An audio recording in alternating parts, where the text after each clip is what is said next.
Bir wagtda meriz bolup, birdat bolup, ağzymyz açmaly bolsak, ağzymyz bekli ancak bolup gelsin. Meriz dogalla bellerini şikefe. Ramazanyň hormatyny saklap, ağzy bekli ancak gursuda bolýan bolsa, meriz bolsa açy bermeli. O mesaile o kitapda o CD'de bar. Ýöne ağzyn açýan bolsa, ya misafir bolup kesipdir, ya misafir bolup gelip ağzy bekli ancak bolup kessin. Ramazan aýynyň hormatyny sakla bersin. Bir mecus, oda Hudaý diýen, Hudaýa inanmaýan adam ogly barmyşda, eşden ne bolsa teberrükan aý diýilim. Oğlu Ramazan ayda musulmanlaryň arasynda haýdyryp iýitýän, öýe getirip ogluny wara, utanmaýanmy diýipdir. Musulmanlaryň gözüniň aldyna sen iýitýän diýipdir. Bir kafir oda Hudaý diýen, peýgambera, kıyamata, Qur'ana inanmaýan adam. Bu adam dünýeden geçipdir. Ewliýalaryň bir görüpdir, bir jennetde geçipdir. Hayt musulman bolmasaň cennet ýokdur diýipdir. Ola dogry diýipdir. Musulmanna dädim diýipdir. Şol oglumy bir gün edep etdim. Sen näme musulmanlaryň gözüniň aldyna arada tutýanlaryň gözüniň aldyna iýitýän diýip edep etdim. Şoň hormatyna maňa iman nesip etdi diýipdir. Men janym keýim kökka men aglyma kelime şahadat gelerdi. Ve la ilahe illallah Muhammedur Resulullah aýdyp imany kamil bilen dünýeden geçdim men diýipdir. Ramazan aýynyň hormatyny sakla wereýin. Şılan hemmesi de zenane cemaat hicabın raayet etmesi puştur şon bellesin ha.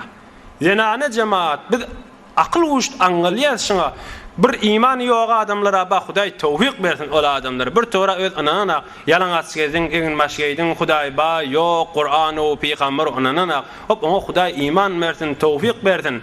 Bu musulmanyň kynämenkilik.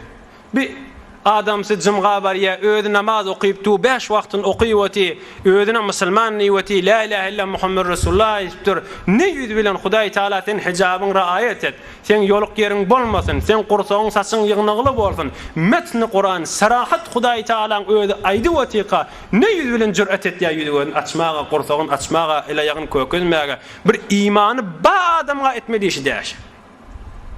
Ay musulman dogalla bibirabe bir gün meriz bolupdyr. Başyňyza döneň, adyňyza döneň, bibirabe bir gün meriz bolupdyr. Bir öz ýagdaýymyza habardar bolaylyň. Musulman aýal dogalla bir habardar bolsun, bir günümizde aglaýlyň bireme. Bibirabe bir gün meriz bolupdyr, gaty ýatypdyr. Muny soramana gelipdirler enanylar. Näme diýip meriz boldyň diýip. Näme boldy saňa diýip. Onna ötüne akşam diş gördüm diýipdir. Dişimde cenneti gördüm diýipdir. Dişimde beheşti gördüm diýipdir. Şu beheştiň nygmatyny aňalyp duruşma Hudaý ýadymdan çykdy. O Hudaý Taala da maňa aýtdy: "Ey bibirabe, hyjalet çekmeýäňmi, utanmaýaňmy cenneti görüňdi, meni ýatdan çykarýaň" diýdi. Maňa gatynrak aýtdy. Şu maňa gatdy gitdi, şmahal meridiýatin ele ýagym sanak diýipdir. Bir musulman adam cenneti görenne Hudaý Taala biz musulmanlara teýýar edip duran zadyny meýil edip gözlerine Hudaý Taala käýweti. Hudaý Taala ona melamet edýäti. Hudaý Taala nämenden ýüzüň sowduň, nämenden kalbyň sowduň diýweti. Bir haram zat Hudaýyň gözü mi diýen zady. Bir ýerde bir kafirlik bezerip duran zadyndan ne ýüz bilen imanly adam gözlemeli. Hani bir iman, hani Hudaý, hani peýgamber, hani eňil galýanyň o.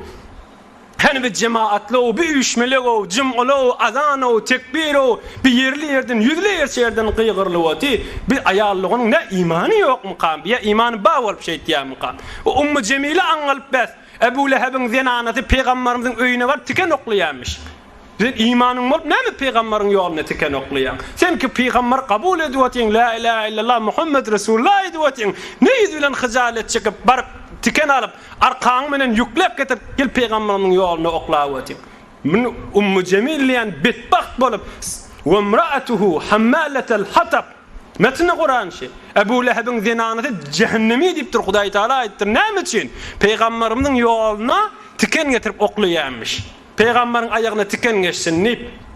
O bit ýölüň ýoluk bolup dursa, raayet etmesen, tiken oklamadan güýçlümi ýa kanmy ýa azmy? Ola ýoluny oklaýanmyş. Sen şeriatyny oklawatyň ahym. Hazynyň da peýdasy ýok. Ulukon waazymyz Recep Madahun Hanefi radiýalerde kepleýär. Kulağım men eşitdim şondan. riayet etmenden sonra hakikat peygamberinin düşmanı şo diýdi. Namaz okuysun, haca gitsin, arada tutsun. Hicab riayet etmenden sonra hay eline tüfeň alıp peygamberimiz bilen vurşak bolup duran, peygamberimiz bilen yakalaşak bolup duran denana şo diýip aýtdy. Öz kulağım men eşitdim Hazreti Recep Madahun Hanafi hafizahullah. Bir riayet etmeli hicab diýilýän zatlarda, bir Hudaý Taala farz eden zat. O imany ýok adam gider de, ona meňdejek bolup sen namaz okuyup duň musulmanlaryň arasynda inedäden musulman gaýrat edeýlen, bireme özümiz ýygnaýlan, kime bun kime ertilik dünýede kabra barjak, gara ýeriň eteňine girjek, münker nekir we zorog we ahiret ba 5 günlük dünýedir, muňa arlanmajak boleýlen. Bir cenneti özlemde. Bir zinana ha. Cenneti öýdäpdir. Şoňa aňalypdyr, şuna Hudaý ýatdan çykypdy. Cennet iki Hudaý Taalaň öýde wäde beren zady biz musulmanlara. Hudaý Taala da maňa käýipdir. Ne cenneti görüň de men ýatdan çykarýan. Näme mehabbet bilen özleýän diýipdir. Näme mehabbetin geçdi.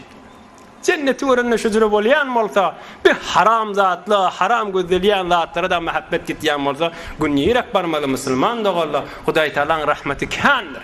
Gaty umidwar bolmalydyr. Behususy bu ümmeti Muhammedi sallallahu aleyhi ve sellem.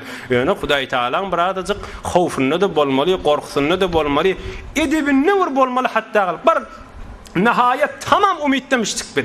Emma Hudaýdan haya etmelläm, ýüzüniň suw bolmalym, iman bolmaly dälmi?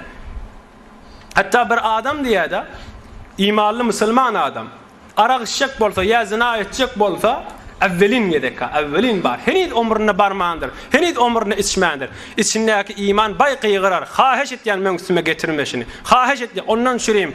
Kän dostlardan sorap görün, evvelin bar şo işi edip bilmän, ele ýagy titrep barıp bilmän, ele ýagy titrep barıp bilmän, yalandan zor özüni adet etdirýändirler. Şu ele ýagy titreyärlik iman şonu getirme meňsüme getirme, meň seňçinde iman ma, seňçinde Hudaý wa, seňçinde peýgamber wa, seňçinde Qur'an ma, seňçinde alham kul wallah wa, seňçinde bismillahirrahmanirrahim ma, haheş maňa goşma, haheş meňsüme goýma, haheş getirme diýip titredip bir towary alyp galýar. Hudaý Taala iman abreyden ayırman. Hudaý Taala hemmemizi has bendelerinden etsin. Hudaý Taala ayallı gollamda tawfiq hidayet berin, hicab riayet berin. O bir tawar anan many gezip Hudaý Taala olara da tawfiq iman bersin.